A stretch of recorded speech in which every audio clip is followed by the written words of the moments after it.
ইসলামের সব বিধানই নবী করিম সাল্লাল্লাহু আলাইহি ওয়াসাল্লাম সাহাবীদের সামনে বর্ণনা করতেন। তবে মাঝে মধ্যে কোনো কোনো সাহাবীকে এককভাবে ডেকে বিশেষ কিছু নসিহত করতেন।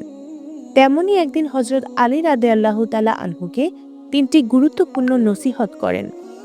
নাসাইর হাদিসে এসেছে, তিনি আলী রাদিয়াল্লাহু তাআলা আনহুকে ৩টি কাজে দেরি না করার নির্দেশ করেন। নামাজ যখন ওয়াক্ত আসে তখনই নামাজ আদায় করা উত্তম।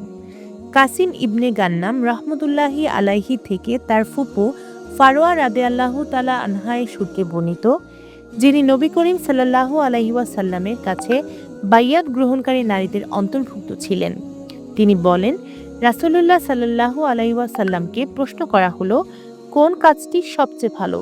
তিনি বললেন, আওয়াল ওয়াক্তের নামাজ আদায় করা। তিরমিজি ১৭০। জানাজা যখনই জানাজা উপস্থিত হয় তখনই দেরি না করে নামাজ আদায় করা উচিত। হযরত আবু হুরায়রা রাদিয়াল্লাহু তাআলা আনহু থেকে বর্ণিত, রাসূলুল্লাহ সাল্লাল্লাহু আলাইহি ওয়াসাল্লাম বলেছেন, তোমরা জানাজা তাড়াতাড়ি পড়ে নেবে। যদি সে নেককার হয় তবে তা তার জন্য কল্যাণকর। তোমরা তাকে তাড়াতাড়ি তার কল্যাণের দিকে পাঠিয়ে দাও। আর যদি বদকার হয় তবে একজন বদকারকে স্বীয় কাঁধ থেকে নামিয়ে রাখো। নাসাই ১৯১০। বিবাহযোগ্য নারী যখনই বিবাহযোগ্য নারীর জন্য উপযুক্ত পাত্র পাওয়া যাবে তখনই বিয়ে দিয়ে দেওয়া উত্তম।